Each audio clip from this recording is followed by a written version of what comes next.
सुंदरपुर गांव की एक छोटी सी झोपड़ी में रात का समय है। रामू नाम का एक सीधा साधा व्यक्ति अपनी आखिरी सांसें ले रहा है और उसके पास उसकी दो बेटियां राधा और आरती खड़ी हैं। रामू बहुत कमजोर आवाज में अपनी बेटियों से बात करने लगता है। मेरी बच्चियों, मेरी बात बहुत ध्यान से सुनो। अब मेरा इस दुनिया से जाने का समय आ गया है। तुम्हारी माँ पहले ही भगवान के पास चली गई थी और अब मैं भी जा रहा हूँ। पिताजी, आप ऐसी बातें मत कीजिए। हमारे पास आपके सिवा इस दुनिया में और कोई नहीं है। आप हमें छोड़कर मत जाइए। हम दोनों आपके बिना कैसे जिएंगे? बेटी, जो सच है उसे स्वीकार करना ही पड़ता है। तुम दोनों इस कोने में रखी हुई अपनी माँ की इस मिट्टी की मूर्ति को देखो। जब तक तुम दोनों इस दुनिया में रहोगी, इस मूर्ति को हमेशा अपने पास रखना। ये मूर्ति हर मुश्किल में तुम्हारी रक्षा करेगी। बस तुम दोनों हमेशा एक दूसरे का साथ निभाना और कभी अलग मत होना।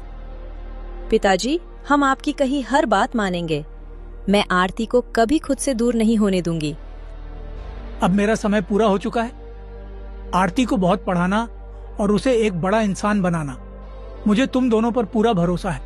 राधा बेटी, गांव वाले मेरे बारे में बहुत गलत बातें करेंगे। वे मुझे चोर कहेंगे, लेकिन तुम उन पर कभी भरोसा मत करना। भगवान गवाह है कि मैंने कभी कोई चोरी नहीं की है। बहुत जल्द तुम्हें मेरी सच्चाई और बेगुनाही का पता लग जाएगा।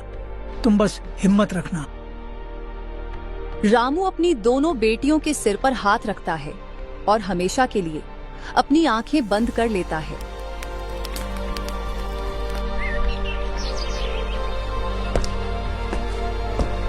और पिता की मौत के बाद राधा जब गांव के कुएं पर पानी भरने जाती है तो वहां खड़ी सीमा और सावित्री उसे देखकर ताने मारने लगती हैं और सीमा कहती है, अरे देखो, इस चोर की बेटी की हिम्मत तो देखो। इसके बाप ने मंदिर के कीमती गहने चुराए और भगवान का पाप सिर पर लेकर मर गया। अब ये बेटियां यहाँ सती सावित्री बनकर घूम रही हैं। और फिर मौके का फायदा उठाकर सावित्री भी शुरू हो जाती है और कहती है, हाँ बहन, सही कह रही हो। चोर का खून चोर ही होता है। सुनो लड़की, हमारे घरों के आसपास काम मांगने मत आना। हमें अपने घर में किसी चोर की बेटी को नौकर नहीं बनाना है। तुम लोग भी अपने बाप की तरह हमारा सामान चुरा लोगी। सीमा और सावित्री के ताने सुनने के बाद राधा को उसके पिता के बारे में सुनकर बुरा लगता है और वो कहती है, चाची, आप लोग हमारे मरे हुए पिता पर ऐसा झूठा इल्जाम मत लगाइए। वे बहुत भले इंसान थे। उन्होंने कभी किसी का 1 रुपया नहीं चुराया। तभी कुएं के पास खड़ा दुकानदार राधा को चिल्लाकर कहता है, अपनी जुबान बंद रखो लड़की। पूरे गांव को पता है कि तुम्हारा बाप मंदिर का सामान गायब करके भागा था। तुम्हारे इस कलंकित परिवार को हम इस गांव में चैन से धंधा पानी नहीं करने देंगे। यहाँ से भाग जाओ, वरना अच्छा नहीं होगा। पिता के जाने के बाद राधा अपनी छोटी बहन आरती की पढ़ाई का खर्चा उठाने के लिए गांव के एक चाय वाले रमेश की दुकान पर काम ढूंढने पहुंचती है। रमेश भैया, मुझे अपनी दुकान पर कोई भी छोटा मोटा काम दे दीजिए। मेरी छोटी बहन आरती को स्कूल जाना है और उसकी पढ़ाई के लिए मुझे पैसों की बहुत जरूरत है। मैं आपकी दुकान के सारे बर्तन साफ कर दूंगी और दुकान की सफाई भी कर दूंगी। यहाँ से तुरंत चली जाओ। मेरी दुकान पर पहले से ही काम करने वाले लोग मौजूद हैं और मुझे किसी नए नौकर की कोई जरूरत नहीं है। तुम यहाँ खड़ी रहोगी तो मेरे ग्राहक खराब होंगे। चलो आगे बढ़ो और अपना रास्ता देखो। भैया, मैं बहुत कम पैसों में भी काम कर लूंगी। आप जो भी रूखा सूखा खाना देंगे मैं उसी में गुजारा कर लूंगी। कृपया मुझे काम दे दीजिए, वरना मेरी बहन स्कूल नहीं जा पाएगी। मैंने एक बार कह दिया ना कि यहाँ से भागो। तुम यहाँ पानी के पास खड़ी होकर मेरी दुकान का माहौल खराब कर रही हो। अगर दोबारा यहाँ काम मांगने आई तो अच्छा नहीं होगा। चलो निकलो यहाँ से। भैया, थोड़ा तो रहम खाइए। हमारे सिर पर कोई बड़ा बुजुर्ग नहीं है। अगर आप मदद नहीं करेंगे तो हम कहाँ जाएंगे? इस दुनिया में बहुत से लोग अनाथ हैं। क्या मैं सबको अपनी दुकान पर रख लूं? मुझे अपना धंधा देखना है। तुम तुरंत यहाँ से चली जाओ, वरना मैं धक्के मारकर बाहर निकाल दूंगा। राधा निराश होकर वहां से आगे बढ़ जाती है और हार ना मानते हुए सब्जी मंडी की तरफ जाती है। सब्जी मंडी में एक कोने में थोड़ा सा टोकरा लेकर बैठ जाती है और वहां आने जाने वाले लोगों को आवाज लगाने लगती है। आइए भाई साहब, मुझसे ताजी सब्जियां ले लीजिए। ये बाजार से सिर्फ 1 रुपया महंगी हैं, लेकिन बिल्कुल खेत से टूट कर आई हैं। कृपया मेरी सब्जियां खरीद लीजिए ताकि मैं अपनी बहन की फीस भर सकूं। तभी सब्जी मंडी का एक बड़ा व्यापारी सोहन अपने 2 आदमियों के साथ राधा के पास आकर खड़ा हो जाता है। सोहन गुस्से में राधा के टोकरी की तरफ देखता है और चिल्लाने लगता है। अरे लड़की, तुम्हारी हिम्मत कैसे हुई हमारी मंडी में आकर बिना पूछे दुकान लगाने की? तुम यहाँ हमारे ग्राहकों को तोड़ रही हो।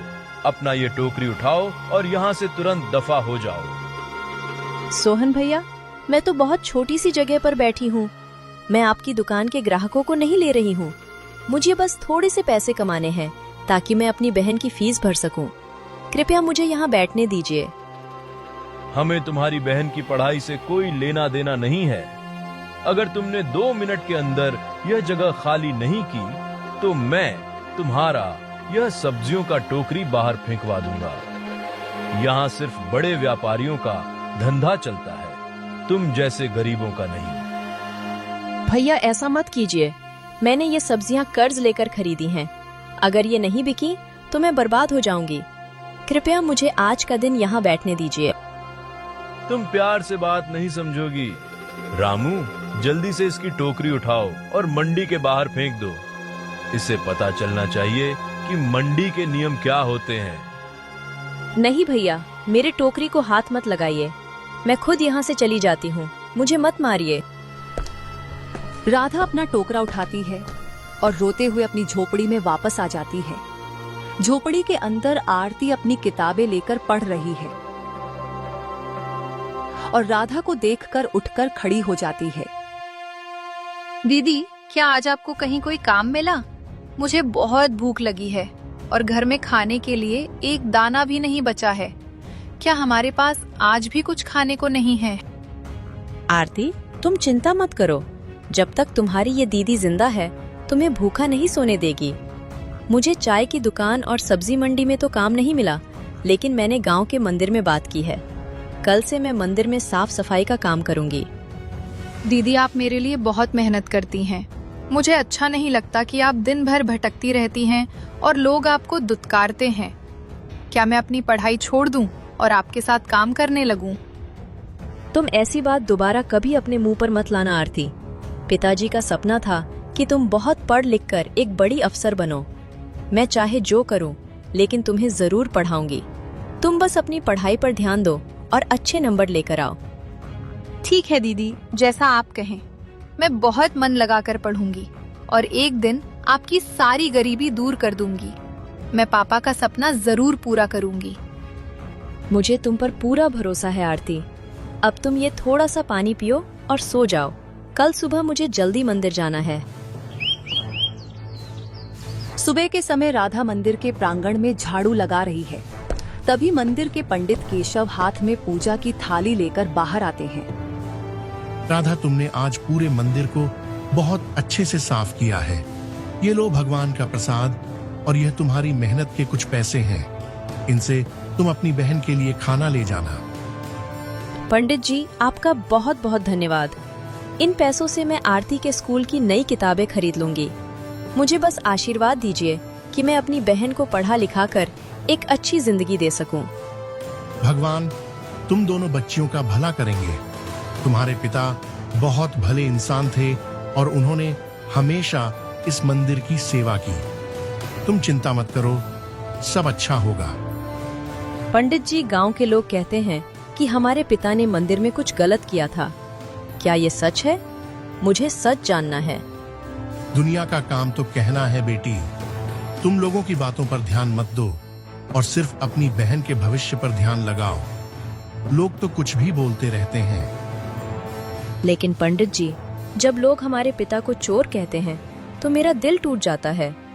क्या उन्होंने कभी किसी का बुरा नहीं किया था? मैं जानता हूँ राधा, रामू एक बहुत ही ईमानदार इंसान था। तुम बस हिम्मत रखो और अपनी बहन को एक बड़ा अफसर बनाओ। राधा मंदिर से पैसे लेकर घर आती है और इसी तरह कई महीने बीत जाते हैं। एक शाम झोपड़ी के अंदर आरती और राधा बैठकर बातें कर रही थी। दीदी, अब मेरी यहाँ तक की पढ़ाई पूरी हो गई है। इस गांव में रहकर हमारा गुजारा नहीं होने वाला है। आप कब तक मंदिर में झाड़ू लगाकर घर चलाएंगी? क्यों ना हम ये गांव छोड़कर किसी बड़े शहर की तरफ चले? आरती, तुम सही कह रही हो। यहाँ ना तो कोई नया काम मिलता है और ना ही तुम्हारी आगे की पढ़ाई के लिए कोई बड़ा कॉलेज है। हमें यहाँ से निकलना ही होगा, लेकिन हम जाएंगे कहाँ? हमारा आगे पीछे कोई नहीं है। दीदी, जहाँ भी जाएंगे, मेहनत करेंगे तो कुछ न कुछ रास्ता मिल ही जाएगा। यहाँ भूखे मरने से अच्छा है कि हम किसी दूसरे गांव या शहर में जाकर अपनी किस्मत आजमाएं। वहाँ नए लोग होंगे और नया काम होगा। ठीक है आरती, जैसा तुम कहो। हम कल सुबह ही ये झोपड़ी खाली कर देंगे।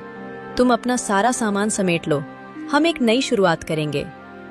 दीदी, मुझे पूरा यकीन है कि शहर जाकर हमारी किस्मत बदल जाएगी। मैं वहाँ बहुत मन लगाकर पढ़ूंगी और आपका नाम रोशन करूंगी। मुझे तुम पर पूरा भरोसा है आरती। तुम जो कह रही हो वो हमारे भले के लिए ही है। चलो, अब हम पैकिंग शुरू करते हैं। अगले दिन सुबह दोनों बहनें अपनी छोटी सी पोटली तैयार करती हैं। तभी आरती की नजर कमरे के कोने में रखी अपनी माँ की मिट्टी की मूर्ति पर पड़ती है। दीदी, आपको याद है ना, पिताजी ने मरते वक्त क्या कहा था? उन्होंने कहा था कि माँ की इस मूर्ति को हमेशा अपने पास रखना।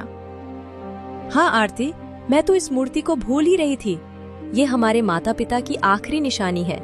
चलो इसे उठाते हैं। इसे हम अपने से दूर नहीं करेंगे। दीदी, हमारे पास माँ ना सही पर उनकी मूर्ति तो है। इससे हमेशा ये एहसास होगा कि हमारी माँ हमारे साथ है। हाँ आरती, तू पहले से कितनी समझदार हो गई है। अब तो धीरे धीरे बड़ी हो रही है। राधा और आरती दोनों मिलकर उस मिट्टी की मूर्ति को उठाने लगती हैं। तभी मूर्ति का निचला गुप्त हिस्सा अचानक खुल जाता है और उसमें से सोने के सिक्के और एक कागज जमीन पर गिर जाता है। दीदी, ये क्या है? माँ की मूर्ति के अंदर इतने सारे सोने के सिक्के और जेवरात कहाँ से आए? और ये कागज पर क्या लिखा हुआ है? मुझे कुछ समझ नहीं आ रहा है। आरती, इस कागज पर हमारे पिताजी के हाथ के लिखे हुए शब्द हैं। मैं इसे पढ़ती हूँ।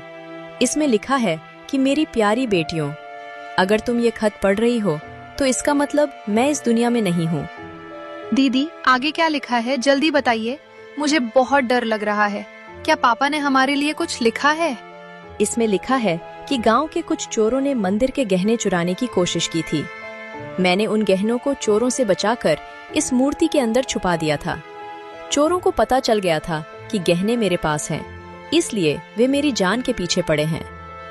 इसका मतलब हमारे पिताजी चोर नहीं थे।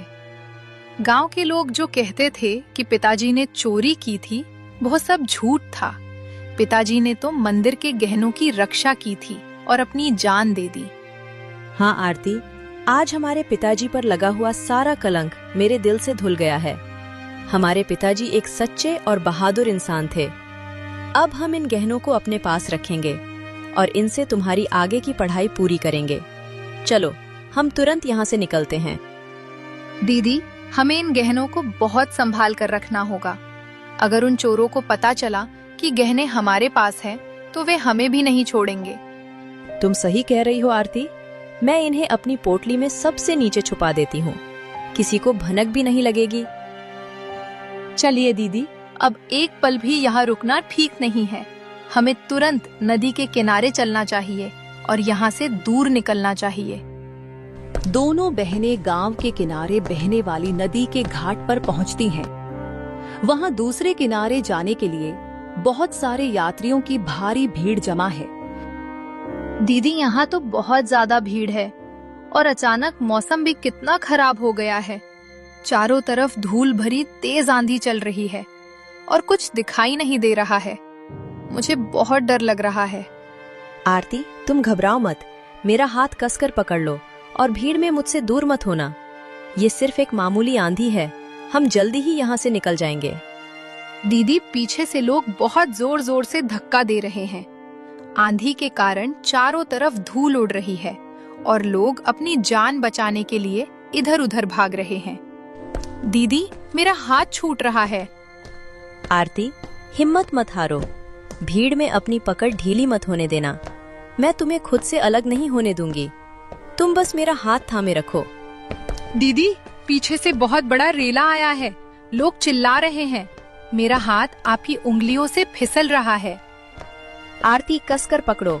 भीड़ के बीच अपना संतुलन मत खोना। मैं तुम्हारे बिल्कुल पास हूँ। तभी अचानक आंधी और कोहरा बहुत ज्यादा बढ़ जाता है और यात्रियों की भारी भगदड़ मच जाती है। उस तेज धक्का मुक्की में आरती का हाथ राधा के हाथ से पूरी तरह छूट जाता है और दोनों भीड़ में अलग अलग दिशा में चली जाती हैं। राधा, आरती तुम कहाँ हो? मेरा हाथ मत छोड़ना आरती। कोई मेरी बहन को ढूंढो, वह इस भीड़ में कहीं खो गई है। दीदी, आप कहाँ चली गई?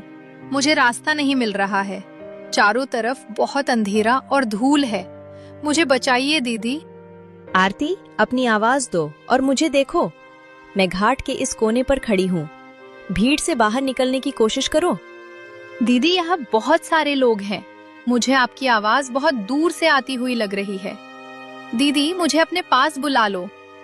कुछ समय बाद तूफान शांत हो जाता है और भीड़ भी कम हो जाती है। राधा पूरे घाट पर अकेले खड़े होकर चारों तरफ अपनी बहन को ढूंढने लगती है। हे भगवान, इस भयानक आंधी और भगदड़ में मेरी छोटी बहन आरती मुझसे हमेशा के लिए बिछड़ गई। मैं पूरे घाट पर देख आई, लेकिन वो मुझे कहीं नहीं मिली। अब मैं इस दुनिया में अकेली किसके लिए जीऊंगी? दीदी, आप कहाँ हो? मैं चलते चलते बहुत दूर चली आई हूँ और रास्ता भटक गई हूँ। आरती, तुम कहाँ चली गई? मुझे छोड़कर मत जाओ। मैंने पापा से वादा किया था कि मैं हमेशा तुम्हारा ख्याल रखूंगी, लेकिन मैं तुम्हें संभाल नहीं पाई। दीदी, मुझे बहुत डर लग रहा है। इस अनजान जगह पर मेरा कोई नहीं है। अब रोने से कुछ नहीं होगा। मेरी आरती इस अनजान रास्ते पर मुझसे बहुत दूर जा चुकी है। अब उसे इस भीड़ में ढूंढना नामुमकिन है। राधा को लगता है कि आरती अब उसे कभी नहीं मिलेगी और वह हमेशा के लिए खो चुकी है। वह सोने के सिक्कों की पोटली को अपने सीने से लगा लेती है और रोते हुए एक अनजान शहर की तरफ पैदल ही चल पड़ती है। उधर नदी के एक दूसरे सुनसान घाट के किनारे पर गंगा जी में तीर्थ करने आए एक पति पत्नी पूजा करके बाहर निकल रहे हैं। तभी पत्नी की नजर रास्ते के कोने पर रोती हुई छोटी बच्ची आरती पर पड़ती है, जो रास्ता भटककर वहां पहुंच गई थी। अजी सुनिए, जरा इधर तो देखिए। पानी के किनारे एक छोटी सी बच्ची बहुत रो रही है और अकेली भी है। अरे सचमुच, ये बच्ची यहाँ इस तूफान में कैसे आ गई? रुको, मैं इसके चेहरे पर थोड़ा पानी छिड़कता हूँ। बेटी, रो मत, देखो तुम अब सुरक्षित हो। मेरी दीदी, मेरा हाथ मत छोड़ना दीदी। बेटी, होश में आओ। हम कोई चोर या बुरे लोग नहीं हैं। तुम किस जगह रहती हो और तुम्हारे साथ यह सब कैसे हो गया? तुम्हारी दीदी कहाँ है? हम सुंदरपुर गांव के रहने वाले थे। हमारे माता पिता अब इस दुनिया में नहीं हैं। मैं और मेरी दीदी नाव से नदी पार कर रहे थे कि अचानक तूफान आ गया और मेरी दीदी पता नहीं इस भगदड़ में कहाँ चली गई। ओहो, बेचारी बच्ची के सिर से तो माता पिता का साया पहले ही उठ चुका था और अब इसकी दीदी भी इसे छोड़कर चली गई। अजी, अब इस अनाथ बच्ची का इस दुनिया में कौन होगा? तुम सही कह रही हो। भगवान ने शायद इसे हमारे लिए ही यहाँ भेजा है। बेटी, तुम हमारे साथ हमारे घर चलो। हम ही आज से तुम्हारे माता पिता हैं और तुम्हारा पालन पोषण करेंगे। आप दोनों बहुत भले हैं। मैं आपके घर का सारा काम कर दूंगी, झाड़ू पोछा भी कर दूंगी। बस मुझे अपने साथ रख लीजिए। नहीं बेटी, तुम्हें हमारे घर का कोई काम करने की जरूरत नहीं है। हमारे भी बच्चे हैं। तुम उन्हीं की तरह रहोगी और खूब पढ़ाई लिखाई करोगी। मेरी बड़ी दीदी की भी यही इच्छा थी कि मैं बहुत पढ़ूं और लिखूं। मैं उनकी इच्छा जरूर पूरी करूंगी। वह कपल आरती को अपने घर ले जाते हैं और देखते ही देखते 10 साल बीत जाते हैं और पढ़ा लिखा कर पुलिस ऑफिसर बनाते हैं। दूसरी तरफ कई साल बीत जाते हैं और एक नई लेडीज पुलिस ऑफिसर की गाड़ी रामनगर थाने के सामने आकर रुकती है। जय Hind madam. Ramnagar police station में आपका स्वागत है। आपकी ईमानदारी और बहादुरी के किस्से हमने पहले ही सुन रखे हैं। आज से आप इस इलाके की नई इंचार्ज हैं। धन्यवाद विजय। मेरे लिए ड्यूटी सबसे पहले है और कानून व्यवस्था को बनाए रखना मेरा कर्तव्य है। इस शहर में किसी भी गरीब के साथ कोई अन्याय नहीं होना चाहिए। मैडम, मुझे बहुत गर्व है कि आप जैसी सख्त अफसर हमारे थाने में आई हैं। चलिए, मैं आपको आपके केबिन की फाइलें दिखा देता हूँ। हाँ विजय, हमें इस शहर से हर एक अपराधी का खात्मा करना है। तुम सारी पेंडिंग फाइलें मेरे कैबिन में लेकर आओ। उधर 10 साल पहले उस तूफान की भगदड़ में बची बड़ी बहन राधा रोते हुए एक नए शहर रामनगर में कदम रखती है। वह अपने हाथ में थामी हुई पैसों की पोटली को देखती है और मन ही मन फैसला करती है। मेरी छोटी बहन आरती तो मुझे छोड़कर चली गई। अब मैं रोकर अपनी जान नहीं दे सकती। पापा ने मुझे हिम्मत रखने को कहा था। मेरे हाथ में जो ये जेवरात और पैसे बचे हैं, क्यों ना मैं इन्हीं पैसों से इस शहर में एक छोटी सी खाने की दुकान खोल लूं। कम से कम मेरा गुजारा तो हो जाएगा। मैं इस दुकान में वही पकवान बनाऊंगी जो मेरी आरती को बहुत पसंद थे। इसी बहाने उसकी यादें भी मेरे साथ हमेशा जिंदा रहेंगी। राधा उन्हीं पैसों से रामनगर में एक छोटी सी दुकान खोल लेती है। देखते ही देखते उसकी दुकान के पकवान पूरे शहर में मशहूर हो जाते हैं और लोग दूर दूर से खाने आने लगते हैं। राधा बहन, आपका बनाया हुआ यह स्वादिष्ट पकवान पूरे रामनगर में सबसे मशहूर है। लोग इसके स्वाद के दीवाने हो गए हैं, तभी तो आपकी दुकान पर इतनी भीड़ रहती है। श्याम भाई, ये पकवान तो मैं सिर्फ अपनी बहन की याद में बनाती हूँ। भगवान की कृपा है कि लोगों को इसका स्वाद पसंद आ रहा है और मेरा गुजारा भी अच्छे से चल रहा है। कुछ दिनों बाद उस इलाके के शातिर चोर राधा की दुकान पर नजर रखते हैं और उसी रात के समय 3 शातिर चोर रामनगर बाजार की एक दुकान के पास आते हैं और दुकान का ताला तोड़कर तिजोरी का सारा माल निकाल कर ले जाते हैं। लड़कों, इस दुकान की मालकिन हर दिन बहुत अच्छी कमाई करती है। उसने अपनी दुकान के अंदर ही अपनी सारी जमा पूंजी छुपा कर रखी है। जल्दी से ताला तोड़ो। बॉस, ताला टूट गया है। चलिए जल्दी से अंदर चलते हैं और तिजोरी का सारा माल साफ करते हैं। सारा कीमती सामान समेटो और यहाँ से तुरंत रफू चक्कर हो जाओ। सुबह होने से पहले हमें शहर से बाहर निकलना है। सुबह होते ही जैसे ही राधा ने दुकान खोला, उसने देखा कि उसकी दुकान में चोरी हो गई। तभी हैरान होकर श्याम बोलता है, राधा बहन, आपकी दुकान में जो चोरी हुई है उसका न्याय कराने के लिए हमें नई लेडी पुलिस अफसर के पास चलना ही होगा। राधा और श्याम रामनगर पुलिस स्टेशन पहुंचते हैं और केबिन के अंदर जाते हैं, जहां पुलिस ऑफिसर आरती बैठी हुई है। दोनों एक दूसरे को बिल्कुल नहीं पहचान पाते। जी कहिए, आप इतनी परेशान क्यों हैं? मुझे पूरी बात विस्तार से बताइए ताकि मैं कार्रवाई कर सकूं। चोर चाहे जितने भी चालाक हों, बच नहीं सकते। मैडम, मुख्य बाजार के कोने पर मेरी एक छोटी सी खाने की दुकान है। कल रात को चोरों ने मेरी दुकान का ताला तोड़ दिया और मेरी जिंदगी भर की पूरी कमाई चुरा ली। आप बिल्कुल चिंता मत कीजिए विजय, इस महिला की शिकायत तुरंत दर्ज करो। मैडम, मैं खुद आपकी दुकान पर आकर जांच करूंगी।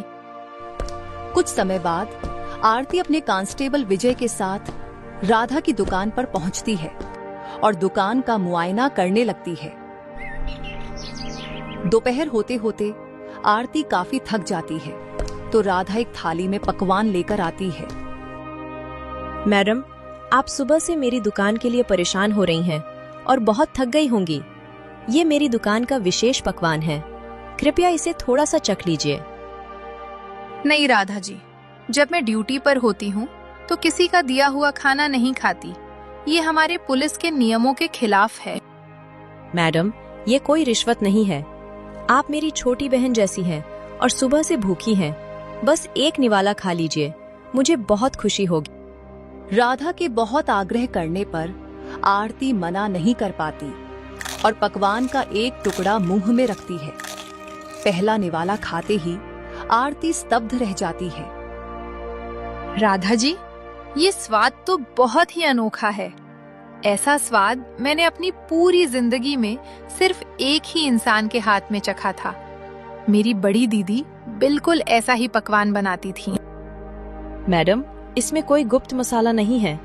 मैं ये पकवान हर दिन सिर्फ अपनी छोटी बहन की याद में बनाती हूँ, जो बचपन में एक तूफान में मुझसे बिछड़ गई थी। क्या कहा आपने? आपकी बहन 10 साल पहले एक तूफान में बिछड़ गई थी।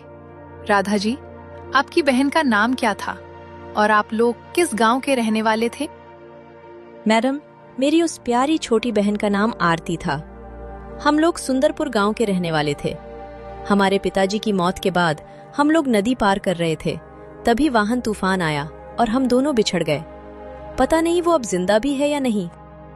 दीदी, क्या आप सचमुच सुंदरपुर गांव की राधा दीदी हैं? क्या हमारे पिता का नाम रामू था? मैडम, आपको हमारे पिताजी का नाम कैसे पता? आप ये सब कैसे जानती हैं? मुझे सच बताइए, आप कौन हैं? दुकान के अंदर का माहौल पूरी तरह से बदल जाता है। आरती रोते हुए राधा के पैरों के पास बैठ जाती है और उसका हाथ अपने दोनों हाथों में ले लेती है। दीदी, मैं आपकी वही छोटी आरती हूँ जिसे आप मरा हुआ समझ रही थी। मैं तूफान में खोई नहीं थी, बल्कि मुझे आगे जाकर गंगा किनारे कुछ भले लोगों ने बचा लिया था। क्या तुम सचमुच मेरी आरती हो? मेरी छोटी बहन, हे भगवान, क्या मैं कोई सपना देख रही हूँ? मेरी आरती जिंदा है और वह एक पुलिस अफसर बन गई है। हाँ दीदी, मैं आपकी वही आरती हूँ। देखिए, मैं जिंदा हूँ और बिल्कुल आपके सामने खड़ी हूँ। आपकी मेहनत और आपका सपना बेकार नहीं गया दीदी। आरती, मुझे आज तक यकीन नहीं हो रहा है कि भगवान ने मेरी सुन ली। मैं हर दिन इस दुकान में बैठकर सिर्फ तेरे लिए रोती थी और तेरी पसंद का खाना बनाती थी। दीदी, आप रोइए मत। अब आपकी ये छोटी बहन आ गई है। आपने बचपन से मेरे लिए जो त्याग किया है, उसे मैं कभी नहीं भूल सकती। मुझे माफ कर देना आरती, मैं उस दिन तूफान में तेरा हाथ नहीं पकड़ पाई। मैं बहुत डर गई थी कि मैंने अपनी बहन को खो दिया। दीदी, आप माफी मत मांगिए। माँ की मूर्ति ने सचमुच हमारी रक्षा की है और आज हमें दोबारा मिला दिया है। अब हमारे सारे दुख खत्म हो गए हैं। तभी आरती का चेहरा सख्त हो जाता है और वह अपनी वर्दी की तरफ देखती है। वह तुरंत कांस्टेबल विजय को पास बुलाती है। विजय, तुरंत पूरी पुलिस फोर्स को तैयार करो। जिन चोरों ने मेरी दीदी की दुकान में चोरी की है, उन्हें मैं 2 घंटे के अंदर सलाखों के पीछे देखना चाहती हूँ। जी मैडम, मैं अभी पूरी टीम को तैयार करता हूँ। उन चोरों की अब खैर नहीं है जिन्होंने हमारी मैडम की दीदी की दुकान पर हाथ साफ किया है। दीदी, आप यहीं दुकान पर रुकिए। मैं बहुत जल्द आपकी ईमानदारी की एक एक पाई लेकर वापस आती हूँ। कानून के हाथ बहुत लंबे होते हैं। आरती, तुम अपना ख्याल रखना। मुझे पैसे मिले या ना मिले, लेकिन मुझे मेरी बहन मिल गई है। मेरे लिए यही सबसे बड़ी दौलत है। आरती अपनी पुलिस टीम के साथ जग्गू चोर के ठिकाने पर छापा मारती है और बहुत ही चालाकी से बिना किसी शोर शराबे के जग्गू और उसके साथियों को रंगे हाथों पकड़ लेती है। मैडम, हमें माफ कर दीजिए, हमसे बहुत बड़ी गलती हो गई। हम आपका सारा सामान और पैसे वापस करने के लिए तैयार हैं। बस हमें जेल मत भेजिए। तुम जैसे चोरों की जगह सिर्फ जेल में ही है। गरीबों की मेहनत की कमाई चुराते हुए तुम्हें शर्म नहीं आई? विजय, इन सबको गाड़ी में डालो और सारा सामान जब्त करो। जी मैडम, सारा सामान और तिजोरी मिल गई है। इन सबको आज ऐसी सजा मिलेगी कि ये दोबारा कभी चोरी करने की हिम्मत नहीं करेंगे। शाम के समय आरती वापस राधा की दुकान पर आती है और चोरी हुई तिजोरी और पैसों की थैली राधा के हाथ में सौंप देती है। ये लीजिए दीदी, आपकी ईमानदारी की कमाई। चोरों को उनकी सही जगह यानी जेल में पहुंचा दिया गया है और आपका सारा सामान सुरक्षित वापस आ गया है। आरती, मुझे इन पैसों से ज्यादा खुशी इस बात की है कि मेरी बहन आज इतनी बहादुर और न्यायप्रिय अफसर बन गई है। हमारे माता पिता आज जहाँ भी होंगे उन्हें तुम पर बहुत गर्व हो रहा होगा। दीदी, ये सब आपकी परवरिश का नतीजा है। अब आप इस छोटी सी दुकान में अकेले काम नहीं करेंगी। आप मेरे सरकारी बंगले पर मेरे साथ चलेंगी और वहीं रहेंगी। हाँ आरती, अब मैं हमेशा तुम्हारे साथ रहूंगी। हमारी किस्मत ने हमें बहुत रुलाया, लेकिन अंत में हमारी सच्चाई की जीत हुई। राधा दुकान के अंदर से अपनी माँ की वही पुरानी मिट्टी की मूर्ति निकालती है और दोनों बहनें मिलकर मूर्ति के सामने एक घी का दिया जलाती हैं। दीदी, पापा ने बिल्कुल सच कहा था कि ये मूर्ति हमेशा हमारी रक्षा करेगी। आज इस मूर्ति की वजह से ही हम दोनों दोबारा मिल पाए हैं। हाँ आरती, ईश्वर के घर में देर है, अंधेर नहीं। आज हमारा परिवार पूरा हो गया। दोनों बहनें मुस्कुराते हुए एक दूसरे का हाथ थाम लेती हैं और माँ की मूर्ति के सामने खड़ी होकर प्रार्थना करती हैं। इस तरह दो अनाथ बहनों की किस्मत बदल जाती है।